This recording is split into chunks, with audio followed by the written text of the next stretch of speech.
Hi everybody, welcome to Saturday Live at the Backyard Bird Center. Did you catch the title of today's program? Thought it might draw some attention. The story behind it is I've gotten calls lately and a couple of questions is, where are my robins? What happened to my robins? They were there, they were everywhere. We saw them, a lot in the spring, and then we've seen them, and now they've just disappeared. Well, we know that that not all birds stick around, and we know that different birds are on your feeders at different times and there's reasons for that. And primarily, you can bet it has to do with food availability. My American goldfinches right now are more on my purple coneflowers in my front yard than they are on my bird feeders in my backyard. Natural food availability makes a huge difference in wild animals as to where they are and when they are. American robins in the spring, generally, springs are very wet, and your soils, your lawns are very have a lot of water to them. They're moist. The worms and the grubs are very close to the surface, and the robins are able to get to the earthworms and get to those grubs they love so much.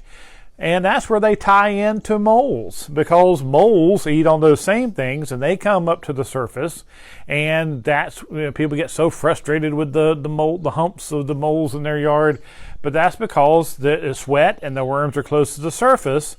And those who water their lawn vigorously all summer long, they tend to have problems with moles all summer long. But remember, those moles are aerating your soil and for you, and that's free. But people don't like them. Well, robins, like moles, once the soil dries out, once your lawns dry out from parched from the sun and the lack of rain, those earthworms and those grubs go deeper into the soil. The moles are still there. They're just up not feeding near the surface, so they don't cause the humps in your yard. They're feeding on those grubs and things underneath the surface, deeper down, where the moles have to, and the grubs and worms have to retreat to some wetter or damp soil that they can burrow through easier. Robins can't do that. So when the soil's very dried out and the worms aren't at the surface, then the robins have to switch their feeding techniques. So what robins tend to do late summer and into the fall, and then if they stay the winter, they tend to shift to more woodland environments where there's moist leaf litter underneath on the forest floor, and you'll find robins out in the woods flipping the leaves and burrowing under the leaves. I've told the story before where I remember one year at Burr Oak Woods, it was dead of winter, and we were on a hike, and it looked like the forest floor was boiling. The leaves were just all around us, and it was a huge flock of robins that were sifting through the leaf litter, getting bugs and worms and things that are in there. Obviously, the harsher the weather gets, the harder that is for robins to do, and they have to go further south. So it will migrate through. But the other thing, food availability-wise, that are happening for robins, and robins' secondary food choice is fruit or berries. And so, especially along the edges of the woodlands right now, a lot of the vines and shrubs and small trees like dogwoods and those things that produce berries, those things are starting to ripen up now. And so robins will eat those. Pokeberry right now. I've seen pictures on the internet right now of a lot of pokeberry plants, and asking people wanting to know what those are.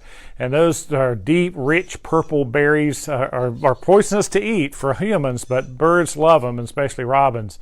I always remember growing up with the clothesline, and the sheets be hanging on the clothesline, and Mom getting awful mad whenever the robins pooped when the pokeberries were and hit your sheets. You got purple streaks down the sheets, and so they had to be washed again. So that's what's going on right now with the robins and other birds. Remember, things are shifting around.